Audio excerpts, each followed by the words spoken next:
From inside the Banner offices along the Inner Harbor, it is the Banner Baseball Show. Paul Mancano and John Meoli live on a Monday in September.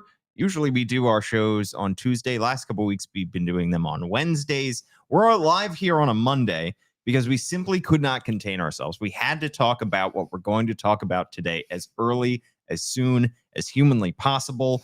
We are, of course, talking about the news that broke last week about Mike Elias's secret promotion, getting named president of baseball operations. We're going to break it down from every angle. But first, if you're watching on YouTube, X, or Facebook, give us a like, give us a thumbs up. And if you're listening to us anywhere after the fact on any of your favorite podcast platforms, write us a 5-star review, and I will read it out here on the show. We have just 13 games left, the Orioles do, in their 2025 regular season. That will not include a postseason.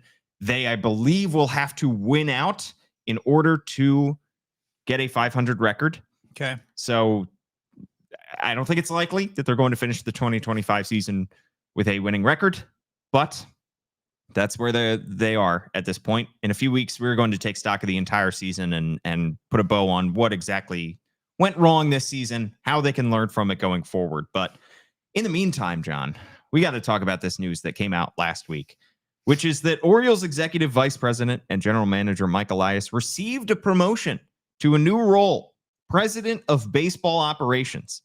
This happened last winter without the Orioles making any kind of announcement about it. It was first reported by The Athletic last week. Our own Andy Kuska of the Banner, the Baltimore Banner, where you can subscribe $1 for 6 months, confirmed it. And a second source tells the Banner that the Orioles are exploring options to add to their front office, including adding a GM to work under Mike Elias. John, you wrote about this already. When you heard this news, what was your initial reaction? It was something along the lines of like, what? or like, okay. I think that, and I had the opportunity to explain basically what you just said, to my wife, who is a very smart person, but doesn't really follow the Orioles. And as I was explaining to her why my Thursday was different than I planned it to be and all this stuff, she just had a lot of questions. And I think that's a good barometer of what this is like, what we're dealing with here for the 99.8% of people who just haven't been like intimately involved in and following everything the Orioles have done for the last 7-8 years under Mike Elias. Truthfully, I heard it and I was like, of course, like this makes complete sense because this is their deal. But like to anyone else, so he got a promotion and they didn't tell anyone. And how did it come out now? And like, why did he get a promotion? What has this been about? And all those questions are completely valid questions that I think like the unsatisfying answer to them is that like, this is just their deal. Like this is what they did with Brandon Hyde in 2021 when he was going into the last year of his 3-year deal, his initial deal, and was extended before the season and then went on to lose 100 some games, but had a job the whole time the next year. So, no sweat. Yeah. See you next year. There was not a ton of explanation as to why that happened the way that it did. Then there's not been any explanation as to why that happened this year now. And it's just weird. And it's easy for us to sit here and joke about it and me to just say it's weird, but like there are probably like ramifications to it that this is how you go about your business. And I think that matters. Yeah. If you follow the breadcrumbs as to why this came out now, and it didn't just stay under wraps forever, because you look on the Orioles website, Mike Elias is still listed as the Orioles executive vice president and general manager. He's not listed as the president of baseball operations, but this is something that has been confirmed by just about every media outlet. Yeah. The Orioles never put out a press release months ago when it happened. Why this might have happened now is that the Orioles have also, according to sources which tell Andy Kuska, the Orioles have also spoken with Chicago White Sox assistant general manager Josh Barfield about a potential opening in their front office. But Barfield has reportedly chosen to stay with Chicago. So the Orioles exploring other options, talking to other candidates about potentially coming on board as a GM under Mike Elias, I'm sure those other candidates, whether it was Barfield or somebody else, mentioned it to a media member. Somehow media members got wind of this and said, wait a second, why is somebody interviewing to be GM of the Orioles? Isn't that Mike Elias's job? And they follow those breadcrumbs and to discover that, yes, Mike Elias got a new role, got a changed role. This didn't have to be a big deal. People change roles in the front office all the time. The Orioles have added somebody to their front office within the last couple of weeks. This happens. Doesn't even have to be a press conference. It can be a press release that happens when it happens. Why would the Orioles keep this under wraps, John? Yeah, a press release like on October 31st of last year when they announced 10 promotions in baseball operations. Just like that. Could have just been thrown in there. Could have been just like that. I don't have an answer to any of those things. That's kind of, I don't want to say a gap, because not knowing the answer is the answer. Like, there's some, I can see if you put off to one side, like every time Mike Elias sits in the dugout and answers questions for 20 minutes, in minute 17, when someone asks him about contract extensions, for him to be like, it doesn't really serve me to talk about that at all. Because it doesn't, because they signed one last month and then they talked about other ones, and it was unpleasant for probably everybody involved, because and then every single player who could have gotten one had to talk about how they don't have a contract extension. Yeah. Excuse me.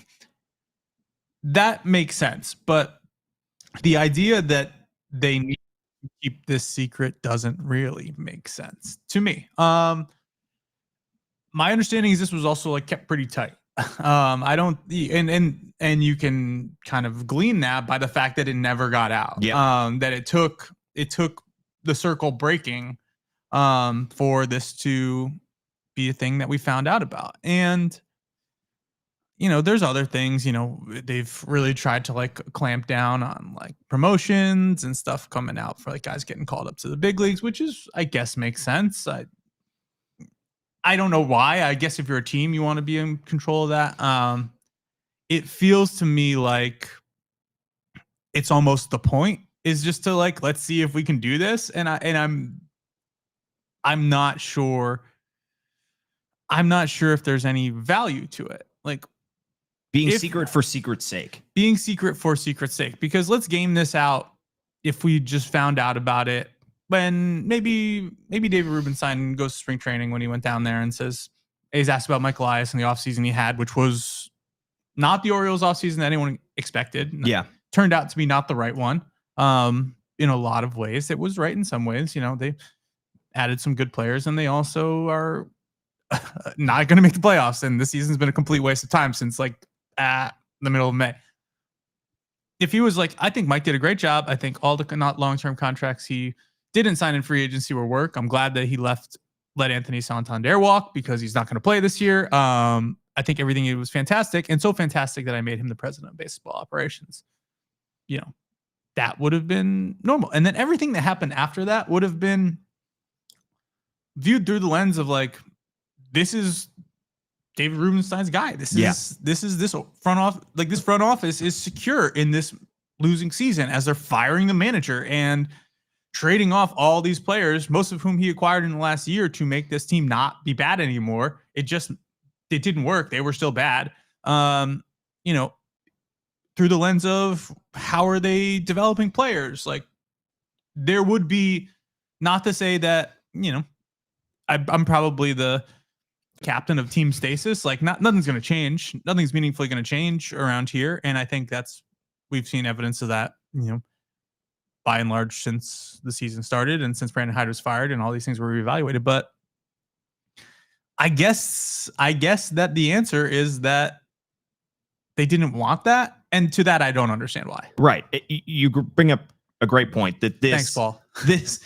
And we are going to talk about if things could change, how they could change, if they bring on a GM, if they don't bring on a GM, what this could mean for the future of the front office, what this could mean for what is now a hugely critical, what already was a hugely critical offseason. But you bring up a great point in that the timing of this coming out now, in a way, backfired on the Orioles, because if this had been a press release 6 months ago when the Orioles are going through their offseason and they're signing Charlie Morton and Tomoyuki Sugano and Tyler O'Neill and Gary Sanchez. And we don't know yet what the future is going to be, but you look at those signings and we were pretty positive about them. The Orioles were coming off a season that ended disappointingly, but they just won 90 games and they just made the playoffs for the second straight year.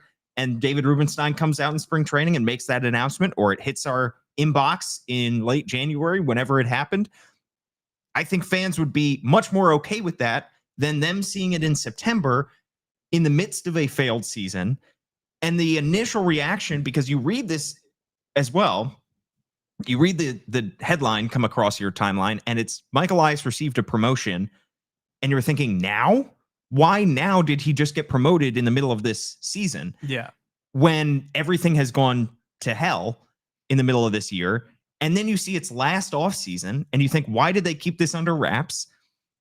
And then you think about the fact that this is a team that didn't need to be in this position. I mean, they just didn't need to keep this under wraps.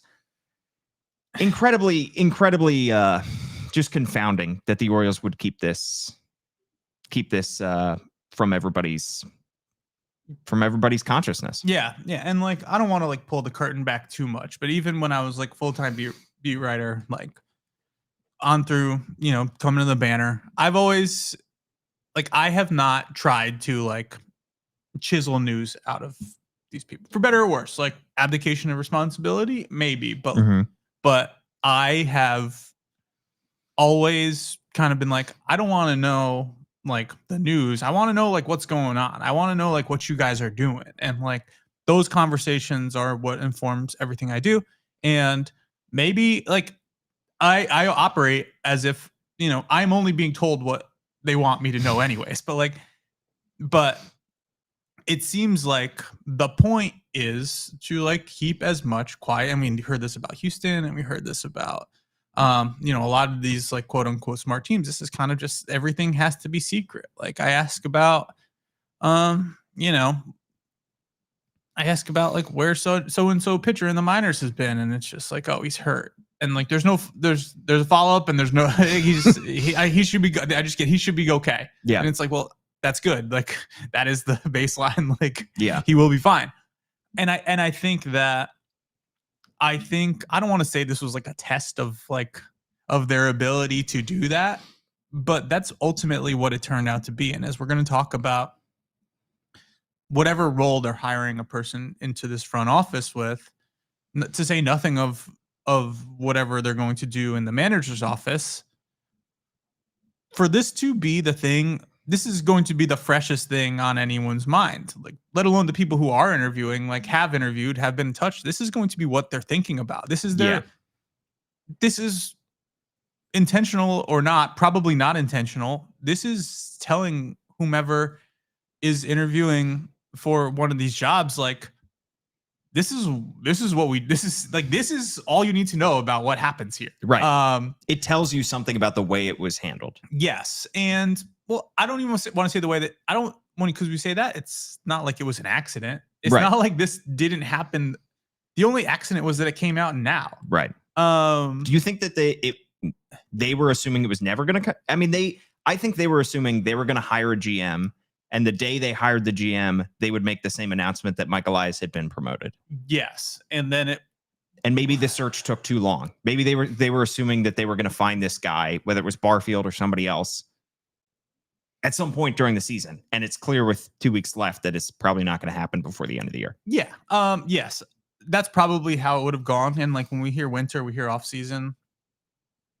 I don't know when Mike Elias is signing like 7 major league free agents and he's got a bunch of new coaches, and there comes a time when you're just not hiring like a high level baseball executive, right, alongside a bunch of other stuff. So completely reasonably, they could have said, we don't really know what this is going to look like.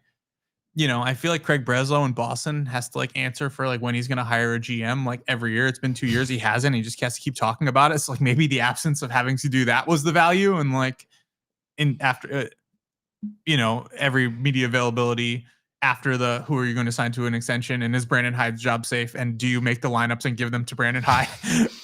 Maybe we just spared ourselves like 20 minutes of all of our lives with just asking those missing questions. the filibuster about when he's going to hire GM. Transcribing quotes about how the Orioles still haven't hired anybody. Yeah, like maybe that. But I don't know. I forget the actual initial question but they also maybe didn't spare themselves 20 minutes worth of questioning about Mike Elias's job security. Because if we had known before the season that Mike Elias had received this promotion to president of baseball operations, would we be asking David Rubenstein and Cal Ripken Jr. and members of the ownership group if Mike Elias's job was safe? Because he just received a huge promotion. Yeah. And like, shout out to, I guess, all of them for keeping that tight too.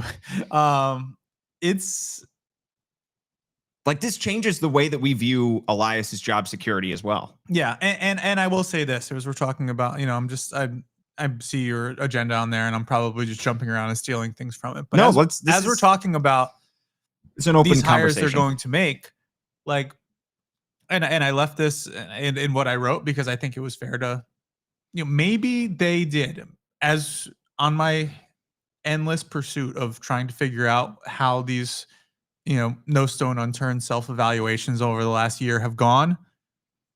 Maybe they think that they need, capital B, capital M, like baseball men, like old baseball guys to say old baseball stuff and be in the room and look side eye at everyone who's already in the room. And maybe they think that is absolutely necessary and going to be the thing that gives the Orioles the extra 5% of whatever it is that they need to be good again. Maybe that's, that is among the many outcomes, a possible one. Do I think that's a likely outcome?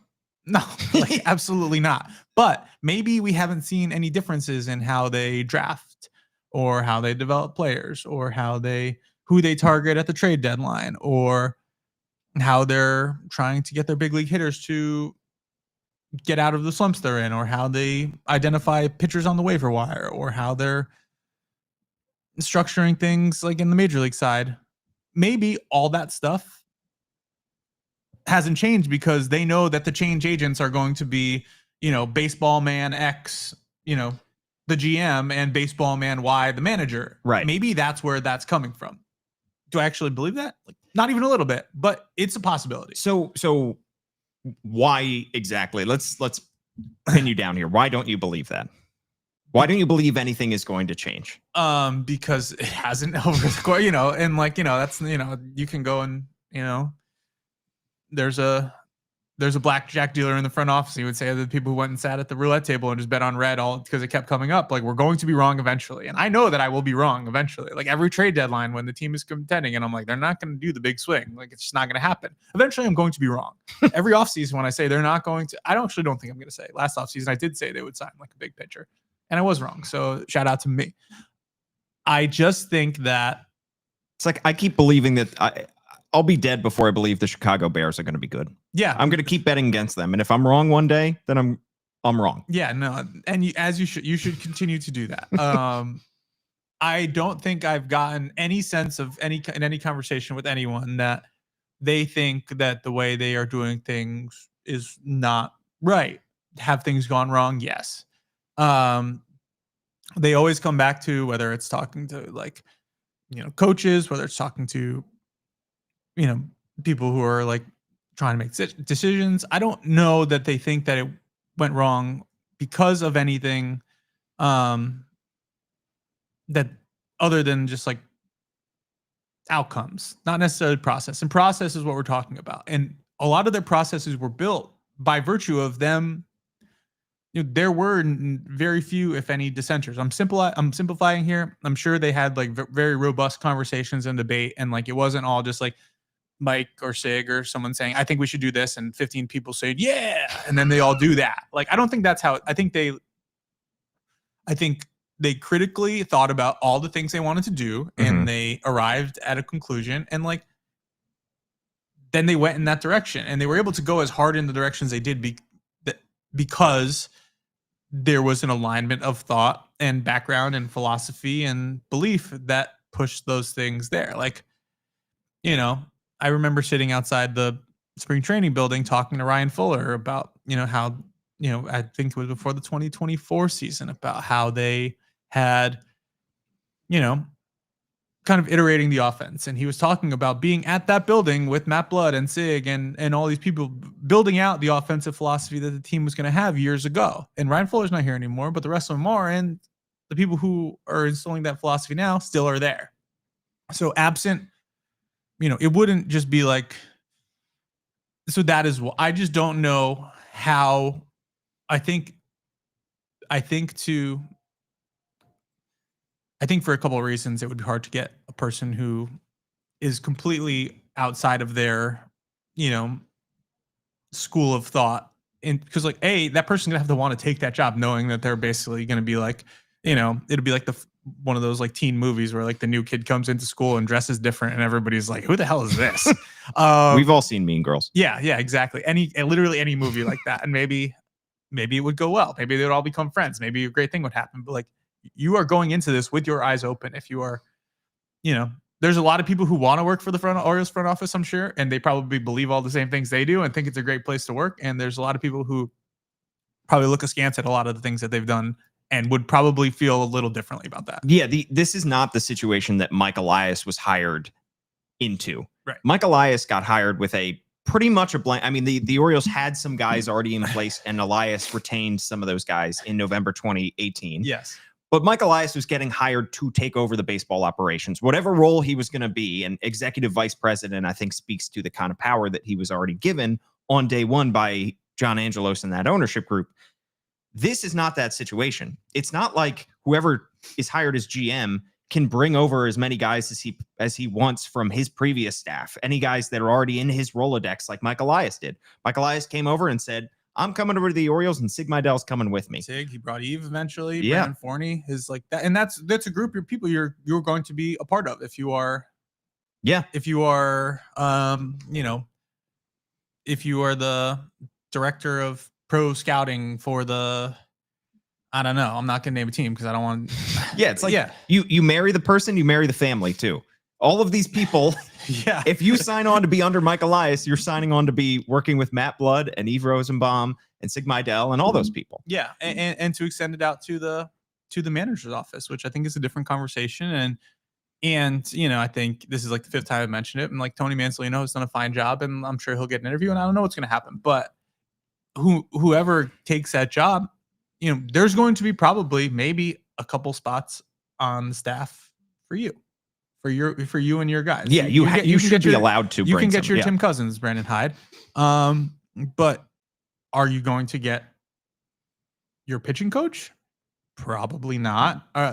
Drew French and Mitch Blassmeyer have not done a bad job. They've done a good job, I would say. Are you going to get your hitting coaches? That's a different conversation, but I don't think so. Right. I don't think so, because that would require there to be like a change in philosophy, or a willingness to change philosophy. And I'm not sure that I think could be changes in application, but like nobody is once these guys get to the big leagues, be like, all right, swing at everything, like strike out a bunch, like don't take good. That's not how this goes.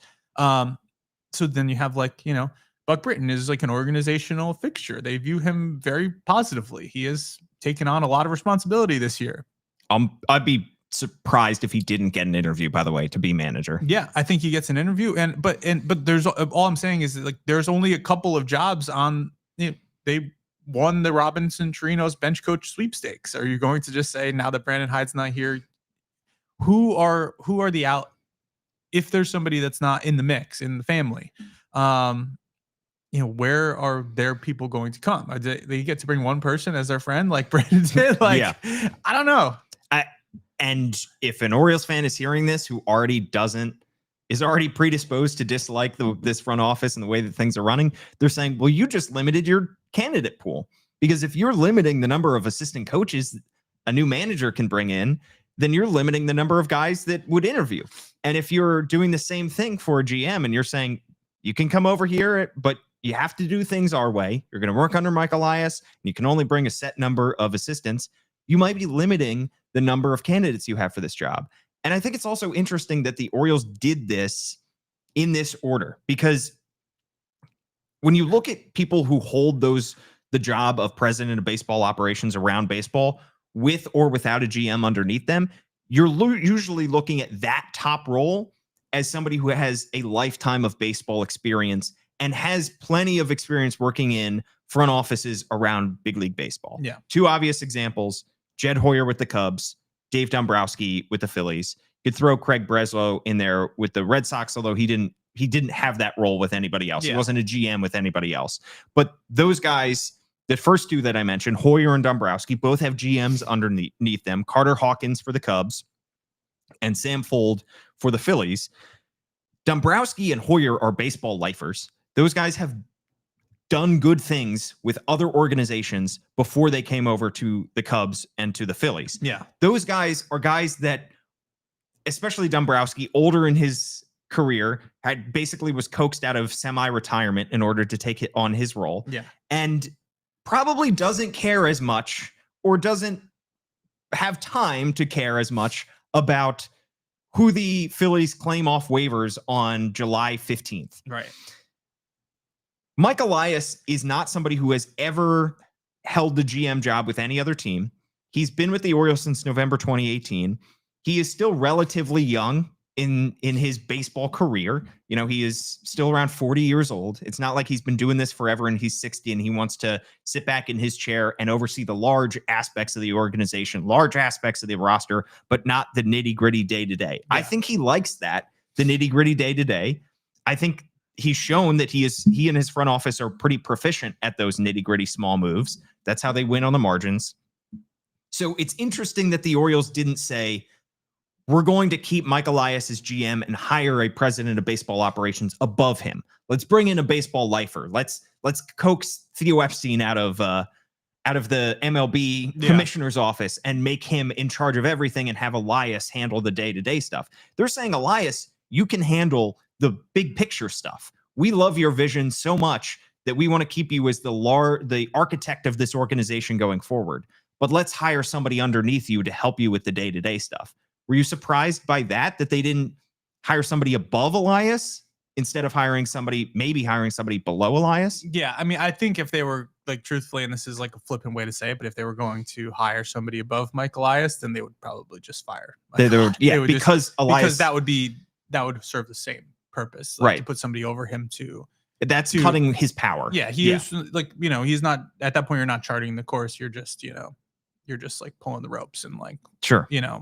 Swapping the poop deck or whatever boat analogy I could make. And I think as you're talking about this, I think the flip side is also true. Now, you probably could have guessed that like the Nationals would clean house at some point, but if Mike Elias was still the GM and executive vice president of the Orioles, and I don't know what his contract status would have been if we want to think about like rolling 3-year deals with options, then we never know what their contract status is. We will is never. Yeah. And based on this, they do a really good job keeping things secret. I don't know that we will, but if he was getting close to being to the end of whatever would have been probably a second contract, and he didn't have this promotion in January, and the Nats start dangling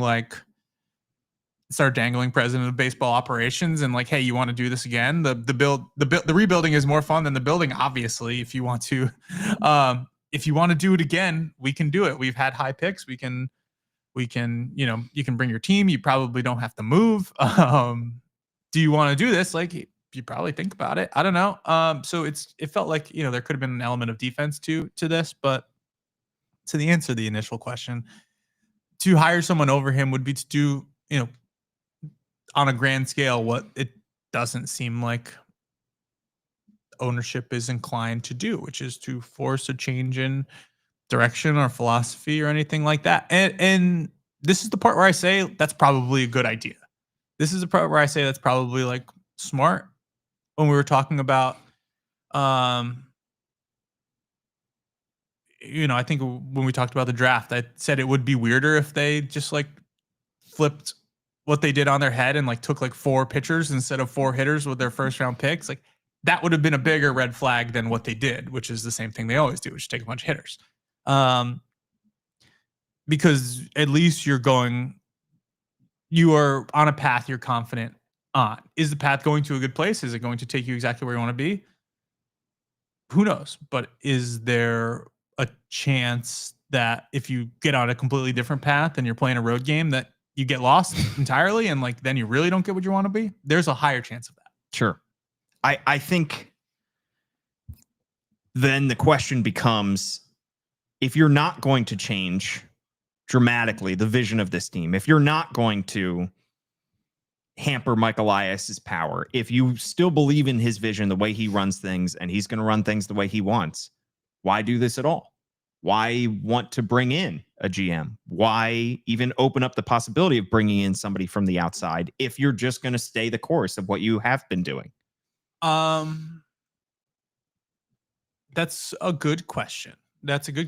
And I think it could just be like there could be any number of reasons. And I'm as I'm thinking here, trying to like shoot off on reasons. It could be like I don't want to like make any of them seem real, so I'm pulling myself back. But maybe there's a different role on tap for somebody who's already there.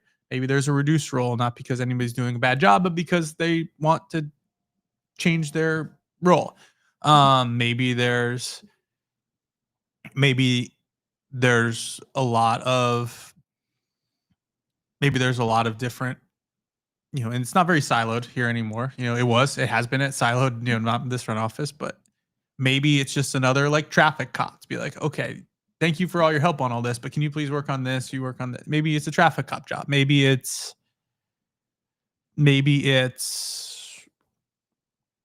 the day-to-day operations. Maybe they want to, and maybe this is an opportunity to bring in somebody who you think is really good. Maybe we're looking at it wrong, and maybe the GM is Eve Rosenbaum, but there's a rising star who they want to be able to give a good promotion to, who they can't without having another title or another position available, and they want to bring that person into the mix. It could be any of these things, and that's without knowing them. Hard to kind of speculate on, but I don't think I don't know relative to other front offices how big the Orioles front office is. My gut is that it's probably like it's probably a wider based pyramid than others would be, because you have the group at the top that's kind of been there for a few years, and you have a lot of people whose jobs, like unlike the Matt Blood, like Mike Snyder tier, the scouting and player development side, and then there's a lot of people, analysts and stuff beneath all of them. But I think that I think you're just doing this to fortify and like solidify your path rather than anything else, which is again probably not the answer that some will want to hear. Yeah, I think there's not much you can say. You're just spitting the truth. You're just spitting what you believe and what you've heard. Yeah, and I know that I will be wrong. I have been wrong about stuff before. I'm often, but it's just.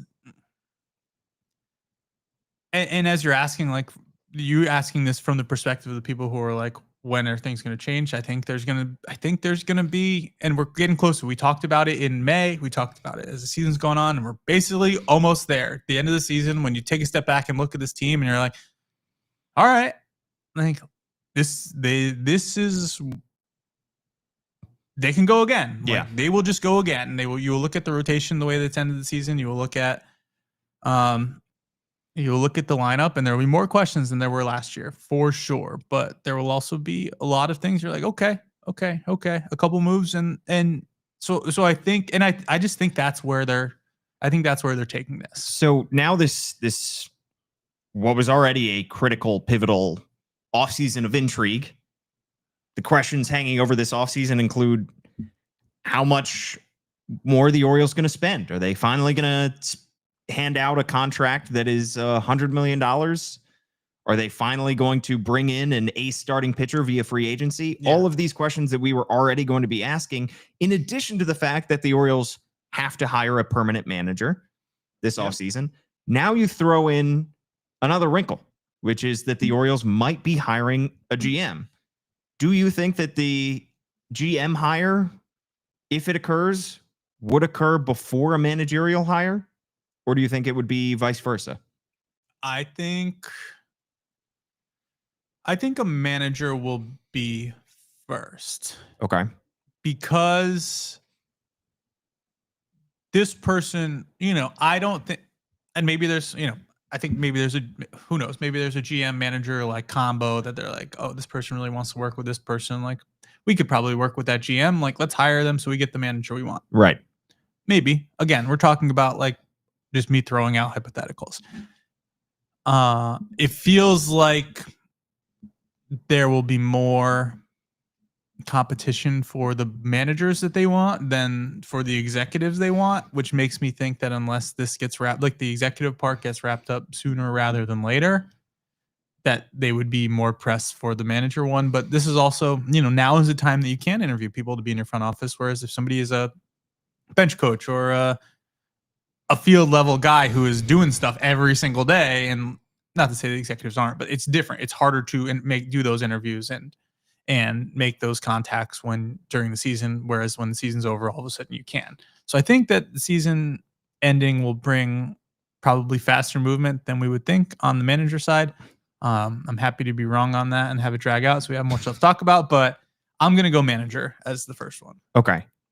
It's just a crazy offseason already for us to be looking at this Orioles team from a macro perspective. And now we're just going to have even more stuff to talk about. And Mike Elias is going to have his end of season press conference in a couple weeks. And I think back to last year's where Jacob Calvin-Meyer, the Baltimore Sun, put Mike Elias on a, he had him on the ropes, not on the ropes, but he had him specifically say that Brandon Hyde was going to be back as manager, because the question with what a job he thought of Brandon Hyde last year, and he said flowery positive things, and then Jacob Calvin-Meyer followed up with, just to be clear, is Brandon Hyde going to be back next year? Yeah. And got Elias to say yes. I think we just now have to ask at every press conference, is there some kind of promotion that has occurred? What is your title? What is your title? Yeah, can you? We are asked to state our name and affiliation for our question, and nobody does, to be fair. Yeah, but maybe it's Mike. Before we get going, can you please state your name and your title? Your title. Yeah. What is it? What is it you do here? You do here.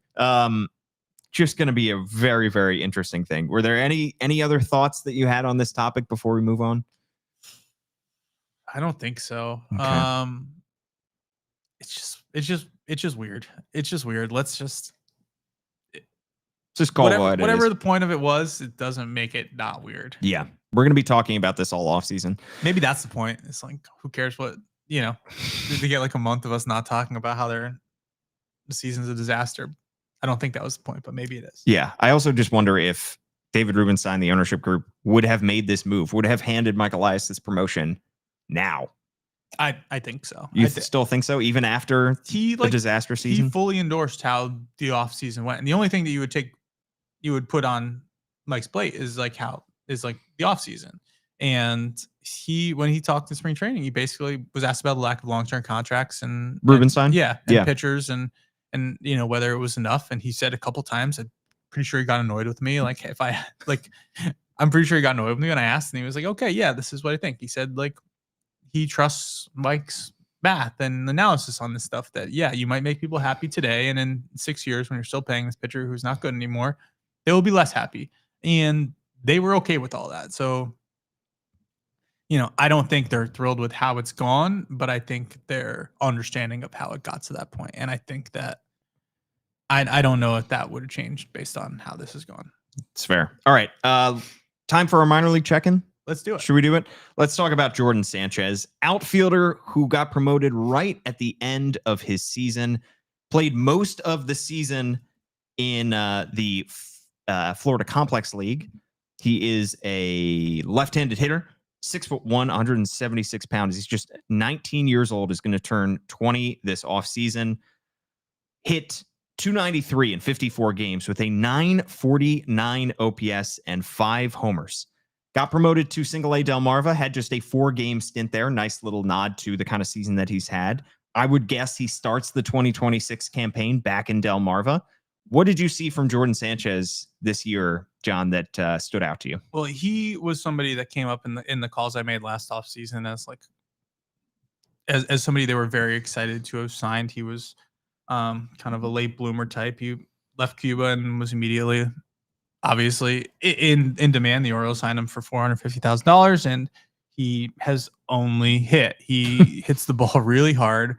He hits the ball in the air. He hits the ball to the pull side, which is check, check, check. Like we said last week, that we didn't want anyone to say that about draftees and how their swing is geared towards Camden Yards, because it was basically a recipe for disaster. But he hits the ball hard in the air. He hit 2 home runs in his brief time in Delmarva. But it's just another,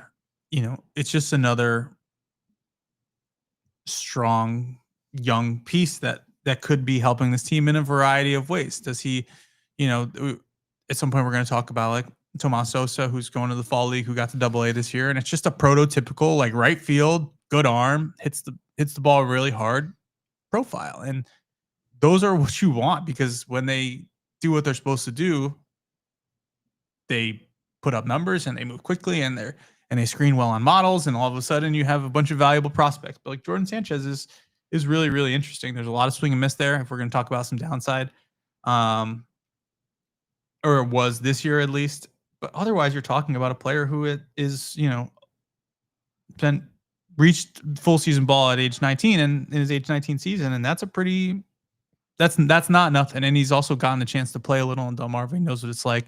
They don't do those typical like late season call-ups from that level too often, but I think he's firmly like a top 30 guy. And then you're talking about, he could be an ascender because what you look at for the profiles of like when Samuel Basayo did it, like what was it? Just a lot of power at that level.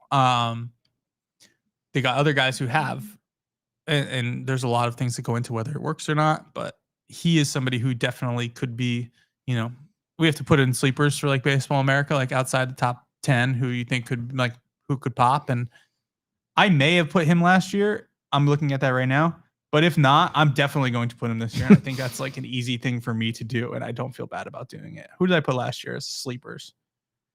Let's see. Scroll. Don't have them.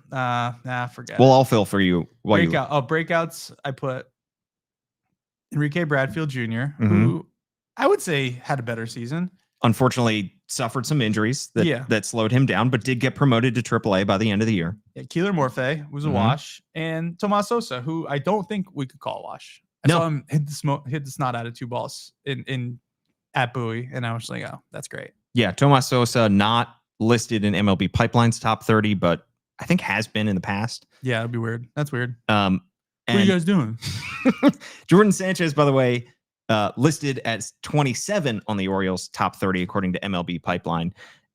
Probably going to stay in a corner as opposed to center field. Has gotten some experience in center field, according to scouts. He's probably going to profile more as a corner bat, but given the power, given the immense power that he brings from the left side of the plate as a corner outfielder, you take that.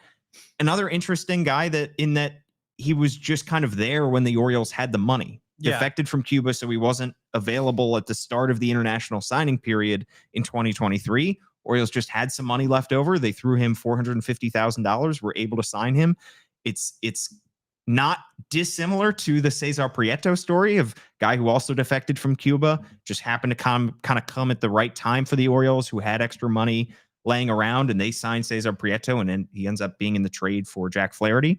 I think he made his big league debut recently. Yes, he did. Big league Prieto. Yeah, good for him. So an instance where the Orioles' flexibility in the international market lands them somebody in Jordan Sanchez. But and that goes down the line. Like Luis De Leon was like a late bloomer type who signed. I think he signed when he was 18 or 19. He's one of the better pitching prospects in the system. Aaron Estrada was like not necessarily an afterthought, but was they had a bunch of infielders and shortstops that they signed in that particular draft class or signing class, and they saw him and they go, all right, let's see. Like they liked it, and he's the one that's moved fastest. It's not to discount the work that goes in the guys they put in like years of work on, but sometimes you are not in a bad spot if you have a little dry powder to make those signings later on too. Sure. All right, that just about does it for the Banner Baseball Show today. Only a couple weeks left in the regular season, but we are going to have plenty of off-season content for you, as well as we cover the Orioles hiring of a manager, maybe a GM, and then all of their offseason moves. And you know what the offseason means? It means Fast and Furious time. We will do it. I got to start watching those as Yeah. soon as we hit October.